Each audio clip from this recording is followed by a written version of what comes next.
Welcome, everybody. My name is Nicholas Wedlow, and I am the CEO of Unfaltering Fathers. Thanks for joining in on this live with us today. So for this episode 1, I got a special guest today for y'all, and he goes by the name of Norman Young. But before I get him to introduce himself, I want to tell you guys a little bit more about myself. So I'm originally from Atlanta, Georgia. I am a active duty member in the Air Force. I've been in for about 13 years now.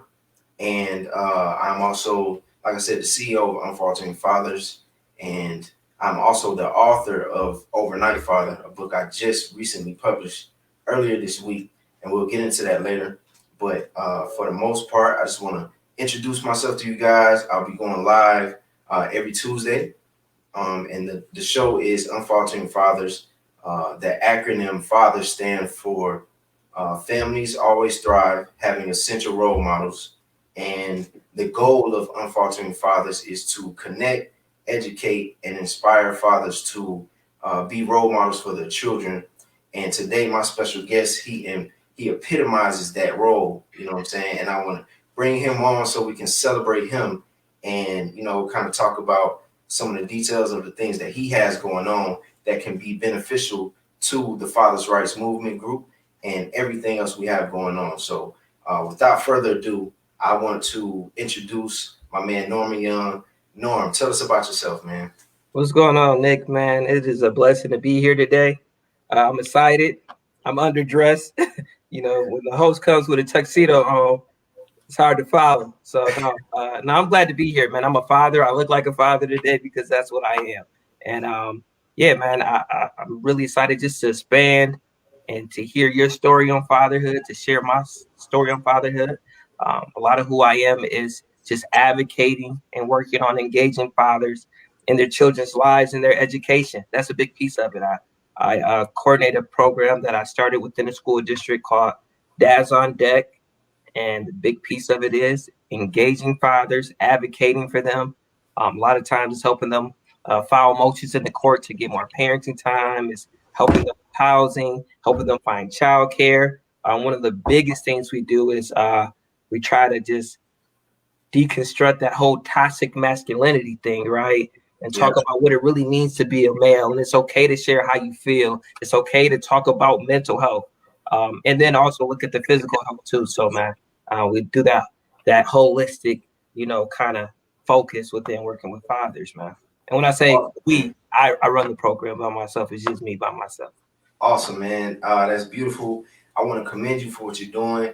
And one thing that you just said that kind of stuck out to me, and it will stick out to a lot of fathers in this group, is how you guys advocate to help fathers, fight for more custody for their children. And that's what a lot of the fathers who are a part of this group are here to learn about. You know what I'm saying? So if you will, could you please open up with us about, how you guys run that process and how, you guys can assist fathers who are going through custody issues and stuff like that. Okay.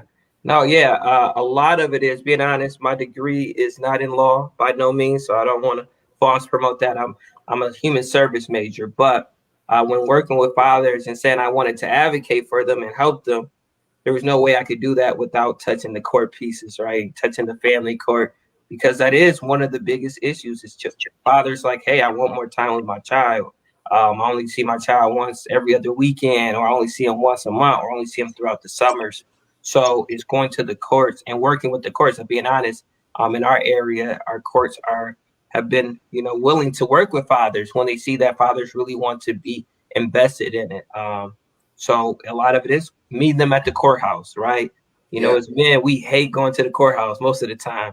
So a lot of times on the first time they have to go, I'm meeting them there so that it's not as uncomfortable as it can be. I guess it is already uncomfortable already, but just saying, hey, you have support with you.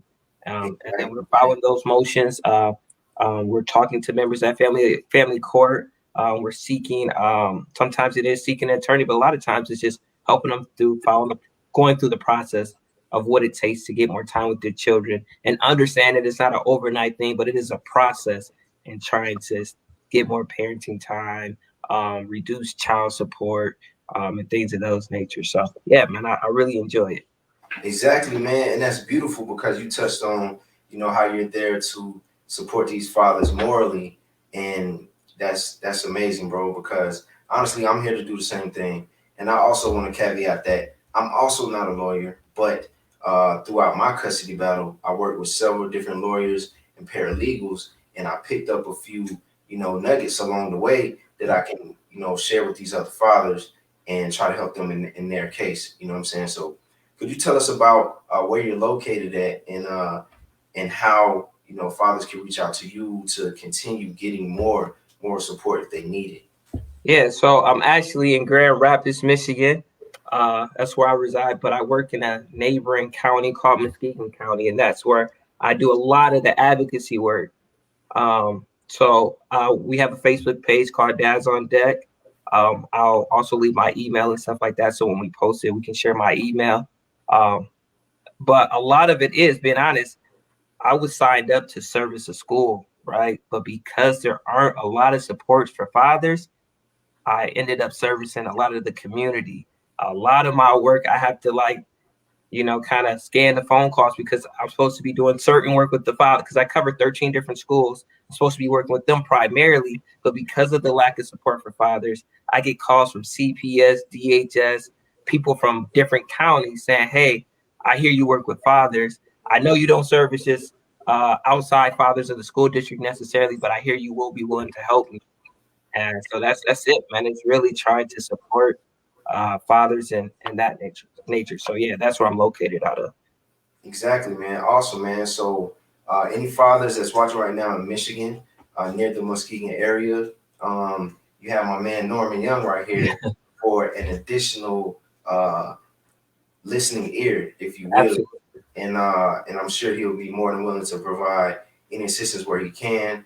Like you said, he's not a lawyer. I'm not a lawyer, but we're here to network and help out and assist however we can within our jurisdiction, if that makes sense. Absolutely.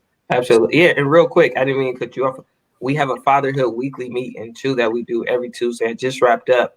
And within that, one of the best things about building a community of fathers is what I normally can't help in. Somebody's willing to step up. I got a guy who maybe, hey, bro, I need housing. I really need help with housing. But there's a realtor in this group, or I really need help trying to figure out childcare. Well, a guy here, he owns a daycare. His wife is running a daycare. We've had things like that. So the bigger systems of community you build within fathers, it receives that help within the community. So, Exactly, man. And that's what we're here to do, man, to connect, educate, inspire, and assist each other throughout this yeah, process. Because I know it can be very grueling. Actually, you just got a comment. Nikki Ward said that makes her so happy. Her case is in Kent County. I'm not sure. whoa, Yeah. I'm wow, not yeah, sure if yeah, you are familiar with that is, but maybe you absolutely, guys can connect and yeah, talk offline about how you can provide her some assistance or some moral support, uh, yeah, a shoulder to lean on, a listening ear. Something is better than nothing, and yeah, that's what we're here to do, man. So that's awesome, and we will try to get to all of the comments, but for now we want to let Norman, make his spiel so you can get all the information and value that he is coming to bring today. And then later on, we can open up the floor for a few questions. all Uh, right. so, like you said, man, all right, Dads on Deck. Let's talk about, well, before we get into Dads on Deck, let's talk about who you are as a father. Do you have a family? How many children do you have? And, just tell us about your family unit real quick. Yeah, yeah. I am blessed. I have a wife and a daughter, and I have a blended family. I have a blended family, like many others. I don't, the typical mom, dad, cat, dog, white picket fence house. That's just not as common no more, right? A lot of us Yeah. have those blended families, Yeah. and blended families comes with a lot of bonuses, but sometimes there's a lot of challenges within that. So I do co-parent, and as a father, that is one of my most important roles, right? Um, you can service servicing and working with father is so important, but in order to do that effectively, you have to live what you're speaking. If you practice what you preach a better practice, right? So one of the biggest things I learned within being a father and working with fathers is learning from them, but two, uh, listening from them, and then applying those things. One thing new that I'm really have been working on being intentional with is creating those daddy-daughter days with my 8-year-old daughter where the phone is going off, right? And having intentional time with my daughter. So being a father is so important, spending time, spending your presence over buying them presents. Time is everything. It's so important. And right now, I'm also expecting my second daughter. My wife is pregnant, and we will be having a baby in July, Lord's willing. So Wow. excited about that, man. Excited. Congratulations, man. Well, That's thank you, thank you, thank you. that's So amazing. So it sounds like you're in a pretty fortunate situation in regards to fatherhood.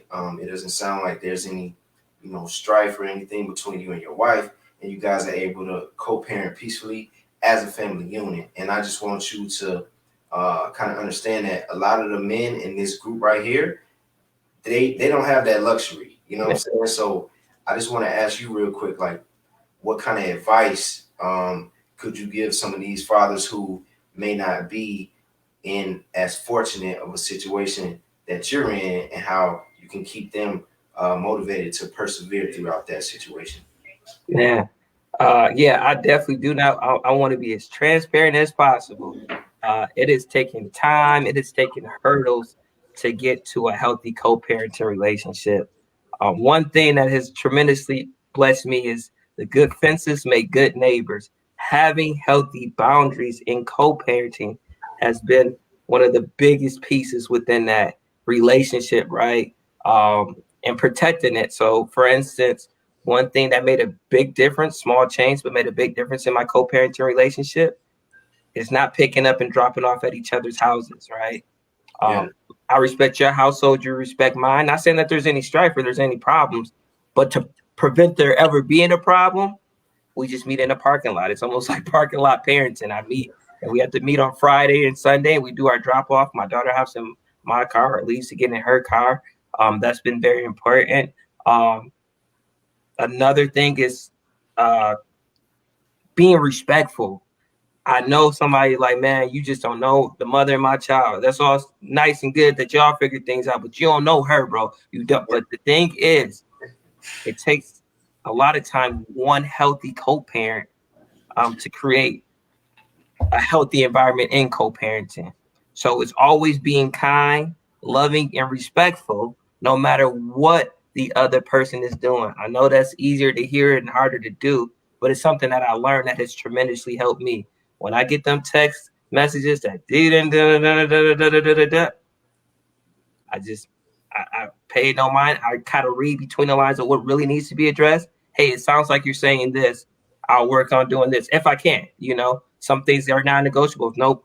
Unfortunately, I will not be able to do that, but this is what I am willing to do. So one thing is guarding your peace, focusing on the child and not the other parent, yes, and always being respectful no matter what the other parent is doing, setting healthy boundaries, those and being healthy in communication. Not them late night phone calls saying I'm calling to ask about my daughter, but nope.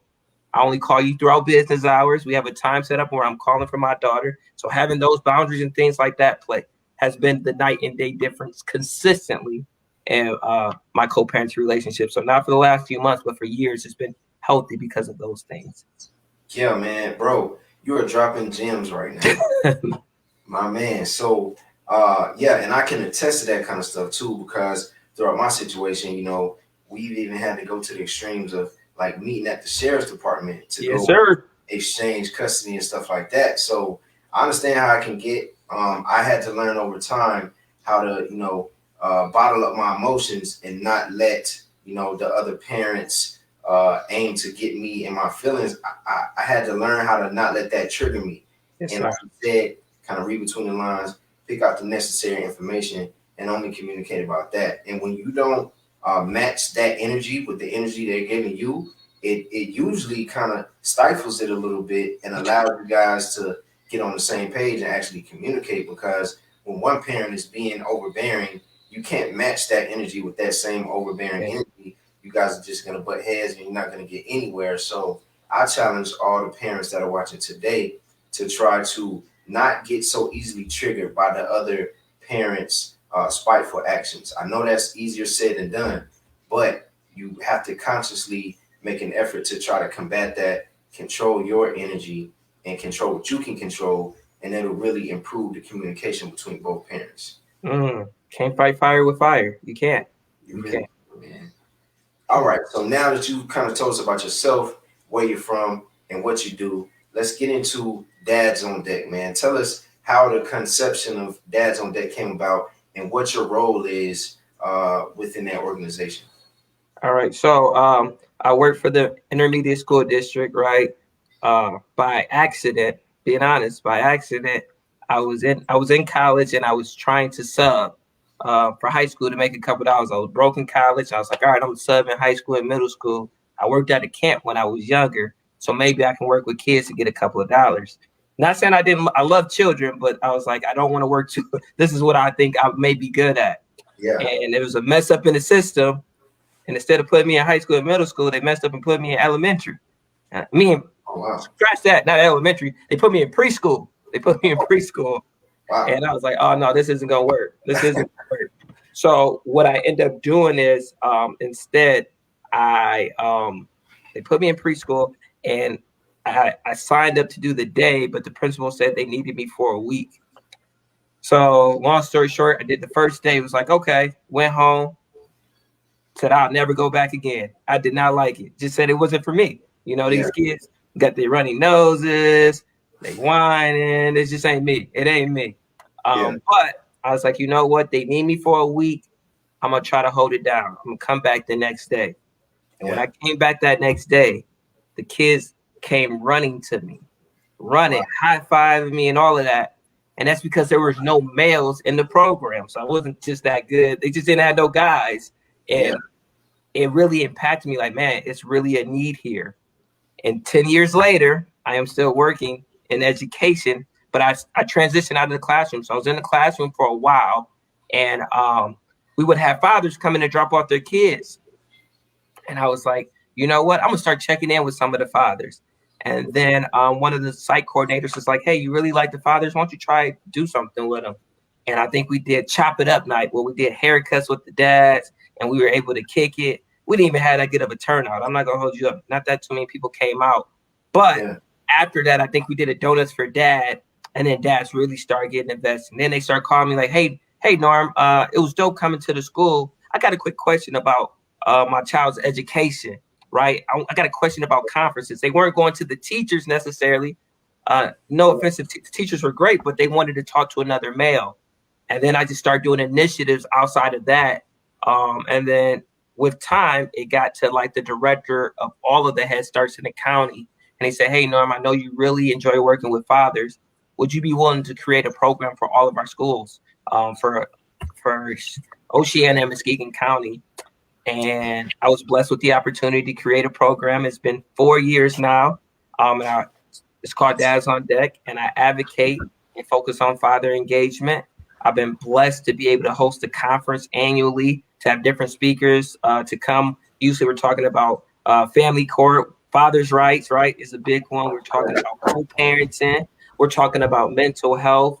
And a lot of times we're talking about literacy, which is so huge, about reading to our children, getting them off the tablets, putting them in a book, things like that. So a lot of my days, I get a phone call about, hey, a dad is needing assistance with something. I'm meeting up with them, I'm chopping it up and trying to get it, help meet the need. Or if I can't meet it, maybe find someone who can. A lot of times it's housing, family court, like I said, things like that. And then I'm hosting fatherhood events to get build relationship. That's huge. The donuts for dad, the painting with pops, Home Depot nights, whatever is in a budget, and I can get dads together. We try to get creative and do that. So that is Yeah. instead of Dads on Deck, and it's been a blessing to be able to run a program like that. Nice, man. I honestly think it's pretty awesome how you kind of organically got put into that position Yeah. without even really seeking that out. It kind of sought you out. So I feel like that may have been your calling, bro. You know what No, I'm I saying? agree. I agree. I agree. Only I things agree. like that happen when it's meant for the person. And um, I really commend you for doing that, bro. That's awesome. That's amazing. I feel like we need more of that. And that's why I wanted to bring you up here today so we can celebrate you, man.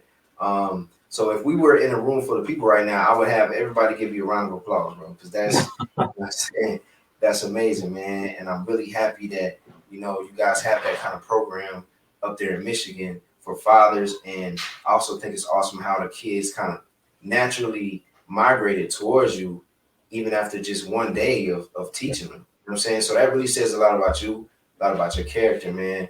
And I think that's a blessing. So shout And out I to really that. appreciate that. For I, real though, man. I Shout out appreciate to that on deck, man. That's awesome.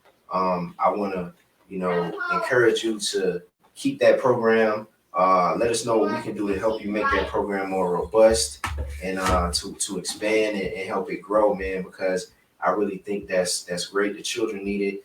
Dads need a resource like that as well. So it can be mutually beneficial to all parties involved, man. So whatever you need, man, let us know. We're here to encourage and help build and network and educate, man. So that's it. awesome. So I also caught wind that you also have a podcast, right? Yeah, man. That was a fortunate to come up with a couple of guys who also are looking into literacy, right? And we were doing weekly meetings and we were covering books. Uh, we'll get to books too, because there's some questions I want to ask you about a book too, a very Okay. special book. But yeah, we started doing like a book club with fathers. And with that, COVID happened. And we were getting, I mean, we started off with maybe 2 or 3 fathers, and then we were seeing up to like 30 fathers on Mondays coming out. I mean, 6 o'clock on Monday is a tough time. That's the time I really want to be at the crib. And we were Yeah, having fathers come out, and we were talking about we were talking about everything to do with father. We were talking about trauma. We were just talking about everything. And when COVID happened, there was a switch, right? And yeah, sometimes there's some cons to COVID, but there was some pros that we were able to readjust. And we say, how can we still service these fathers, have the deep conversations, because everyone has a story, right? yeah. And we were able to come with a podcast called The Dad Movement. And this is a podcast where we talked about everything to do. Well, we're working on talking about everything to do with fathers. So we talk about fathers who, our last episode was about a dad who was addicted to heroin for all of these years and ended up quitting and getting custody of his children and becoming a recovery coach and being clean for 4 years now. Tomorrow we have a podcast Oh, episode. wait a minute. Back up real quick. Yeah, So yeah, yeah, yeah. you guys interviewed a father that was addicted to heroin, Yeah. ended up recovering, and then eventually getting custody of his kids. Yeah, yep. He's in recovery now. It's about 4 years. He has Wow. custody of his children. He has a house. He's I mean, just very kind person and loving person. Where his Wow. crazy things in life became his testimony, man.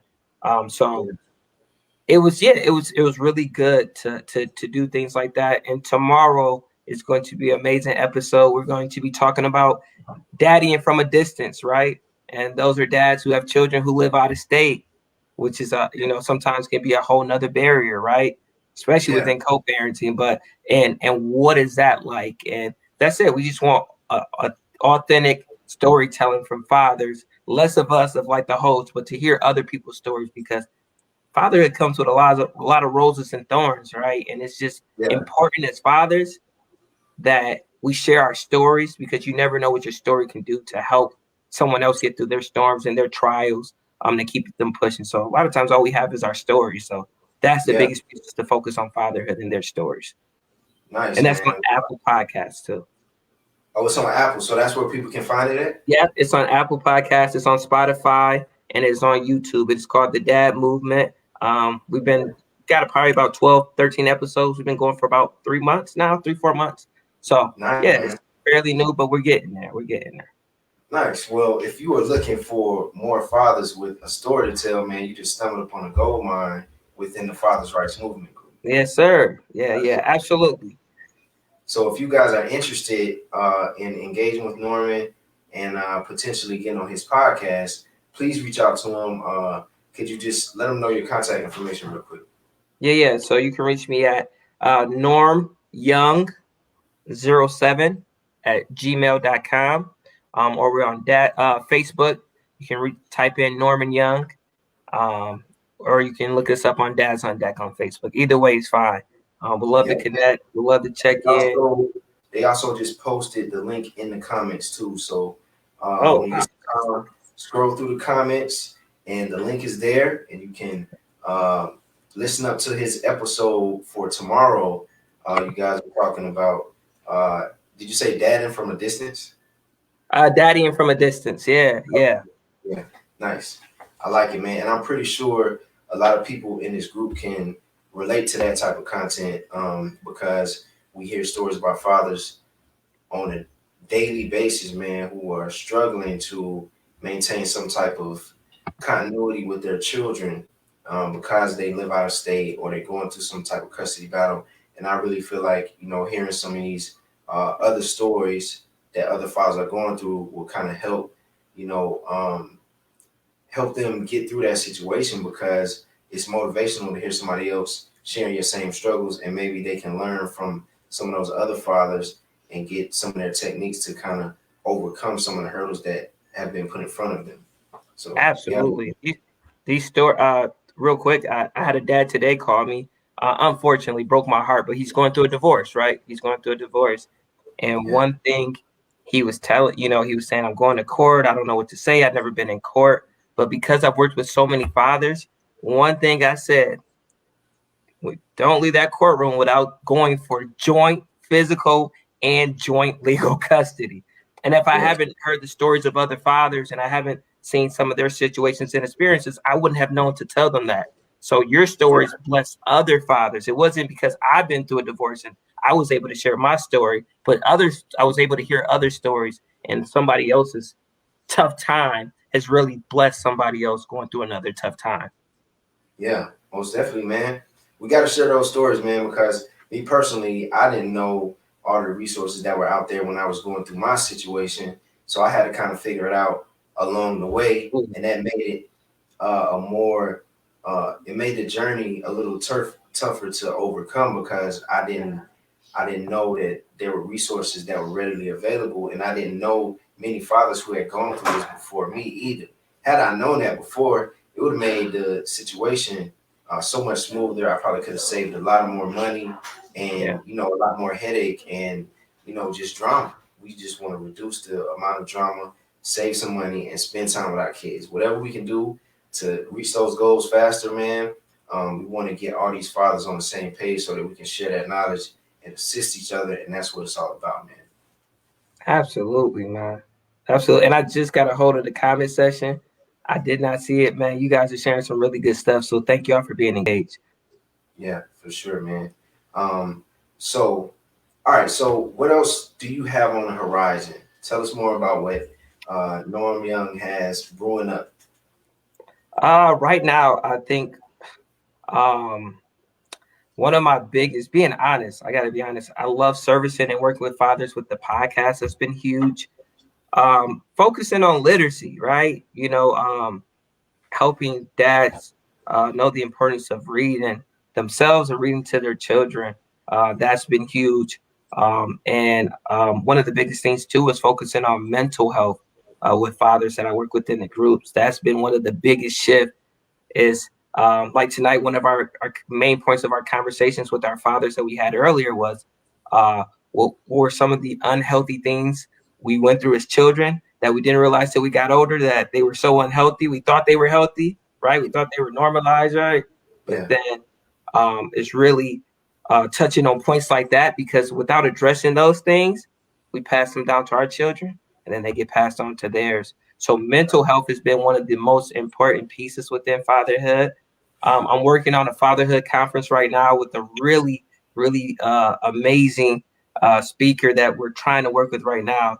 I won't share his name, but he's a really good speaker. And yeah, so we've been doing that. We've been reading the book "Cry Like a Man" by Jason Wilson, what has been very important too. So focusing on literacy, mental health, and supporting other fathers. So yeah. I heard about that book before too, and I'm gonna check it out when I get a chance. oh, it's an amazing book, man. I cried a couple times, and I'm not really a crier, but I definitely cried a couple within probably the first 6 chapters. Wow, Yeah. awesome, man.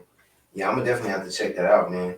All right, so you got a fatherhood conference brewing up, man, and you seem to be just a jack of all trades within fatherhood, man. So once again, I just want to commend you for what you're doing, and I'm glad we're able to have you on the show today. And I also just want to bring fathers like you on here on a regular basis, man. Fathers who have went through the struggle, who have some value to bring to the table, and who want to share their story with the vision of helping out other fathers, man. So um, I really appreciate having you on here today, man. So um, is there anything else that you wanted to get into before we get ready to start wrapping it up? Yeah, man. Being honest, I'm so grateful to be here, but I am really interested. Being honest, I have some questions for you, and I mean this, truly, I have some questions that I would love to check in with you if we got time. If we have Yeah, time, we okay. got time, man. All right, dope, dope, dope. So I know you have another amazing story when it comes to fatherhood and your journey with fatherhood. Could you share a little bit about your experiences within fatherhood? Most definitely, man. So me personally, I became a father when I was 17 years old, man. Mm, So I was a senior in high school, and uh, like I said, I'm from Georgia, and his mother didn't tell me that she was pregnant. So um, my introduction to fatherhood was I got a phone call one day, and it was her, and she was like, "Hey, I'm in the hospital. I just had a baby." You know what I'm mm, saying? So that was my introduction into father, mm. and I've been trying to figure this out ever since that day. You know what I'm saying? So that really catapulted me into fatherhood, and forcing myself to mature and stop being selfish and putting the child before myself. You know what I Yeah, mean? So fast forwarding in the story a little bit. Initially, we were able to co-parent peacefully. I ended up getting a football scholarship, going off to college. Um, and at first, our relationship was working out, but over time, the long distance kind of separated us. You know what I mean? And the relationship failed. And for a while, we were able to still co-parent peacefully, but once I like officially moved on and got into another relationship, that's when I started becoming alienated from my child. You know what I'm saying? And at first, I didn't know how to deal with that. It was a lot of, you know, yelling back and forth with each other, frustration, and I just wasn't aware of my rights. So mm, luckily, I had a few mentors who were able to get me on the right path and connect me with some resources that were able to position me to kind of pursue more time with my child. You know what I'm saying? yeah, And honestly, I felt like a lot of people needed to hear my story, so yeah. I ended up writing a book about it. And I want to make a huge announcement because I just published this book earlier this week, man, and I actually have a copy right here, bro. So now my idea is tangible, and this is my Mm, mm. so yeah, man. This is my book. It's called Overnight Father. I kind of just gave you some of the backstory on how I became an overnight father, Yeah, and you guys can check out my website and learn more about it. And I wrote that for the type of fathers that are in this group yeah. because all of the gems and the nuggets that I learned along the way to get primary physical custodian of my child, I put all of that in a book so that Mm, I can share that with the masses to kind of, you know, reduce the amount of drama and financial tension it puts on fathers when they're going through this situation. So, and that's really what I bring to the table. Like I said, I'm not a lawyer, but I work with several lawyers along the way, and I put most of their guidance and the gems that they gave me, and the route that we took to get primary physical custody. I put mm. all that information in the book. It's some father's rights education in there, along with my story of how I became from an overnight father to winning primary physical custody. So Mm. everything in Uh, between. Man, man, man. Hey, man, that's a blessing, man. And I'm just trusting that people are able to get a copy of that, to order that, and that it truly blesses someone, man. Because the biggest thing is to feel like you're not alone as being a father, right? A lot of Yeah, times you just feel like it's so easy just You know, one day you feel like, all right, I got this thing, and then another day you just feel like you want to ball up in a corner, right? It's tough. Man, It's so tough. many times Yeah. I actually tried to give up. You know what I'm saying? Yeah. I wrote about that in my book because, I was beat down, bro. Like, I was depressed, I was broke, like frustrated, not able to, call and talk to my son on a regular basis like I should have been. And, it would have been easier to just give up. But, it just didn't sit well with me. I Yeah. couldn't I couldn't fathom, knowing that I had a child out there who needed me and me not trying to fight to be in his life and be there for him. Mm, I couldn't live with that. You know what I'm yeah. saying?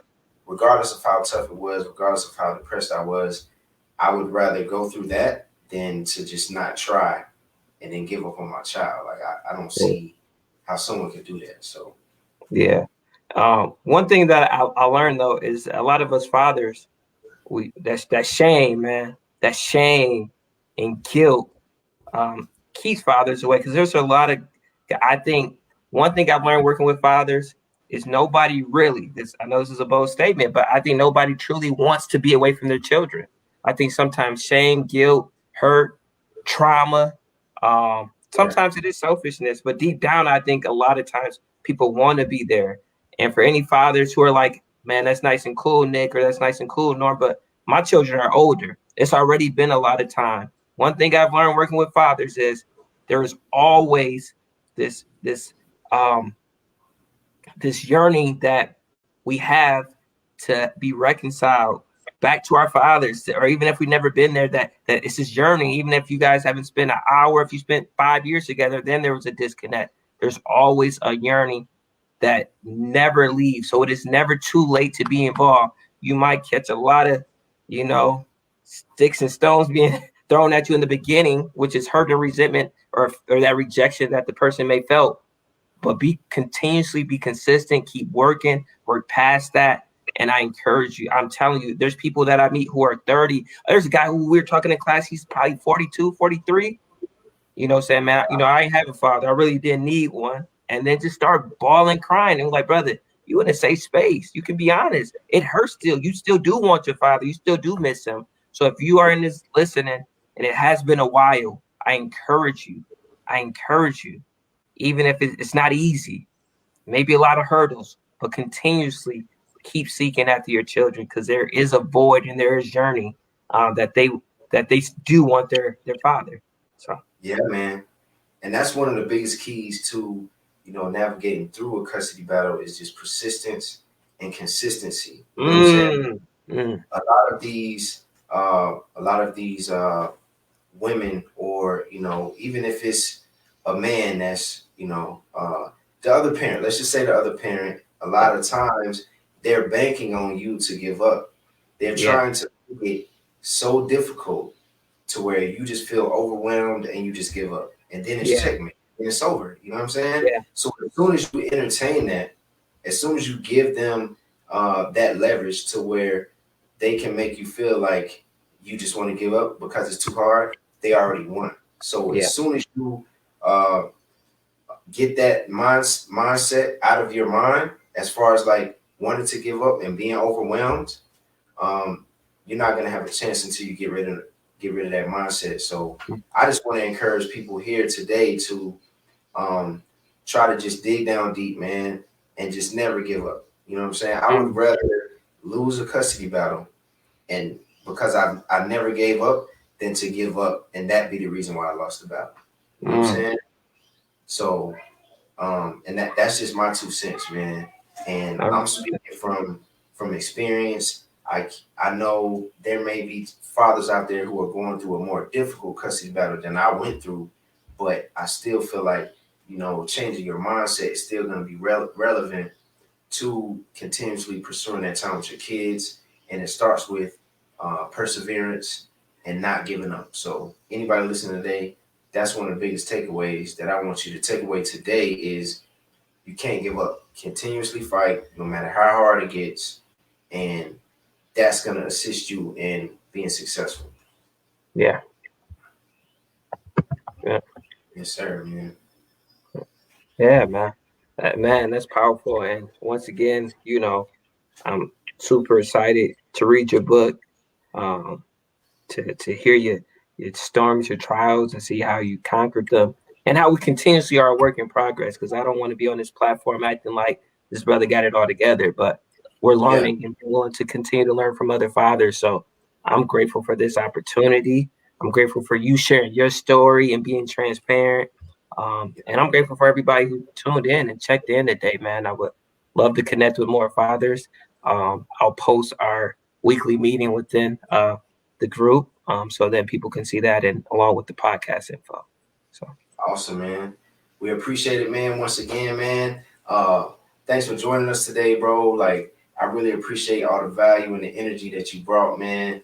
And that's what it's all about. So that's what Unfaltering Fathers is all about. I consider you a member of Unfaltering Fathers yes, sir. because of what you do and how you impact and connect other fathers. And I just want to start a trend of that and keep it going. You know what I'm saying? So I appreciate you coming on today, bro. I'm not gonna hold you up too long, but please reach out to Norm if you like the value he brought, and if you want to connect with him, hop on his podcast and support Dads on Deck, and let's just help each other and build this community. Yeah, man. Thank you for having me. Grateful. Sorry I didn't have on a tuxedo, bro. You got me. You look so good tonight, man. I'm just trying to cover myself while I'm talking, trying to hide the sweater. No, man. I'm just grateful, man. I'm grateful for the opportunity. Um, Grateful for those listening in and other fathers. Even if it's not with us, continue to share your stories. Continue to love on your children. Tell your children you love them. Don't just show it, but tell them they need to hear that. And let's deconstruct this toxic masculinity. Men can be nurturers, men can be lovers, and they can be kind, and all of those things as well. So thank you, brothers. And Man. yeah, Also, before we go, man, let's just show some love to all the people who watched today, and let's try to go through some of these comments and see if we can actually answer some of these questions, man. Do you see any of them? yeah, man, I just now started seeing them, and that's great. Let's see. Yeah, we got So some yeah, really good comments. yeah, pick out some comments that you can provide your expertise on. Like I said, we're not lawyers, so we can't really give out too much legal advice. Yeah. Plus, each state is different. You know what I'm saying? So, but we can provide Answer you one. information that we are familiar with. There is one. There's not a lot of questions I see. There's a lot of comments because they're out of state. But Yeah, one thing that I really want to deconstruct is those fathers who are starting the fatherhood journey, who, like probably other states, they get that every other weekend out the month. And I hear this term that irks my nerves is I'm a weekend dad. You are not a weekend father. You are a father full time. Just because you only physically see your children on the weekend does not make you a weekend dad. So I see something in here about just the time that they have with their children. Be intentional with the time that you do have. Continue to fight for more time, because a lot of times when I see consistency and healthiness, more time is added if that's what the father wants, right? But my daughter's here Friday, Saturday, Sunday, Mondays, which is pretty essentially the weekend, right? I'm not a weekend dad. I'm a full-time father.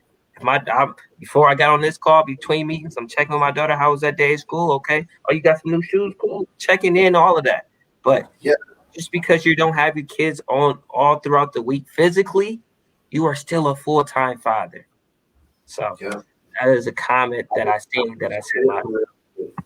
Alex said, "It's a strategic plan to alienate fathers from their children.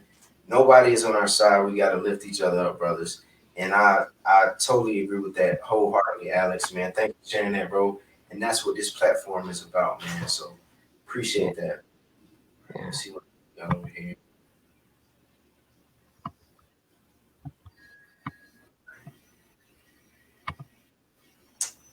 So Summer O'Brien said, "Co-parenting equals adulting." Yes, Fact. sir. It Yeah. is. I got some good comments there. Just people sharing their stories. Yeah, I see some good stuff. I do. Where And can we order the book? That's a good question. I see. Where can we get the book? Yeah, so once again, man, nicholasjwedlow.com.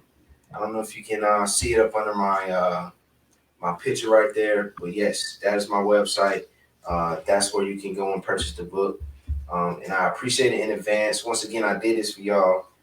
Normally, I'm a pretty reserved person, man, but I really put a lot of my, personal business and a personal vulnerabilities that I shared into this book because I wanted to bring people into the courtroom with me in this book to kind of show what I went through and show those struggles that I went through so that it could be more realistic and more tangible and more relatable to fathers who are going through it and who kind of need some guidance or some encouragement to get through their situation, man. And that's the whole purpose of this.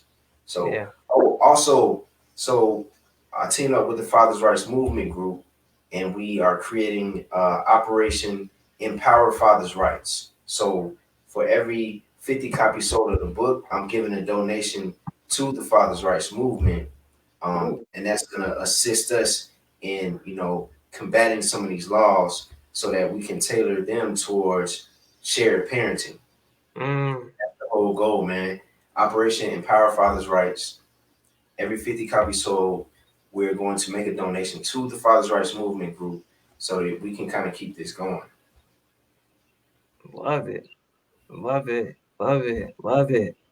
Love AJ it. said, terrific, Norman. Oh no, thank you guys. Thank you You're guys. making an impact already, man. So, like I said, reach out to Norm, man. All right, let me see what else we got in here. Okay. Shannon said, I wish you was in VA. I wish it was VA. Yeah, yeah. Um, Yeah, no, and one thing, like I said, too, is I'll be posting other groups. I know I've been able to connect with some other fathers not in Michigan, and whenever I see something, I'll post it in the group because there's another fatherhood meeting that I checked in last week that's in New York, right? So it's just seeing what other people are doing because some states are a little bit more progressive. They got the fatherhood thing, not necessarily down pat, but they've been working at it for years.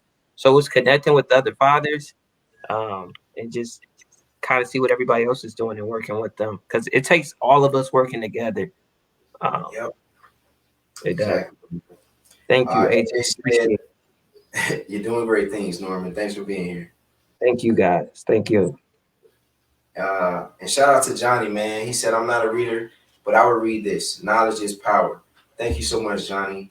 And I really encourage you to read it and help me spread the knowledge. The ultimate goal is for my book to land in the hands of a father who can actually, implement the contents within the book. And, that'll make my day. You know what I'm saying? That was the whole purpose of me writing this book. That was the whole goal. I wanted to help another father who was going through the same things that I went through to try to make his journey a little easier. So that's the Yeah. whole purpose. So Yeah. appreciate that, Johnny. All right, man. So without further ado, man, I'm gonna go ahead and get ready to wrap this up because I gotta actually, put my father hat on and fix some Yeah. dinner, man. Yeah. I didn't want to hold you too long, bro, but Pretty I good. really appreciate you coming on here, man. And do you have any last parting shots? No, man. I just want to give thanks to my wife and daughter who are in the room. Well, daughter's not here. I talked to her earlier, but yeah, I just want to give a shout out to my family. Thank God for this opportunity, and thank you, fathers, man. Keep striving. Thank you for the opportunity for this platform and being able to share my story. And yeah, man. Just want to hopefully I encourage someone. Um, Love to check in with someone, stay in communication with, and thank you for continuing your fight, for sharing your story, and being transparent. So No doubt, man. All right, so that is gonna wrap up episode 1 of Unfaltering Fathers with our special guest Norman Young. Man, thanks thank you for guys. joining. Thank you. Thank All you. right, Thank you. Take care. we will see everybody later. Take it easy.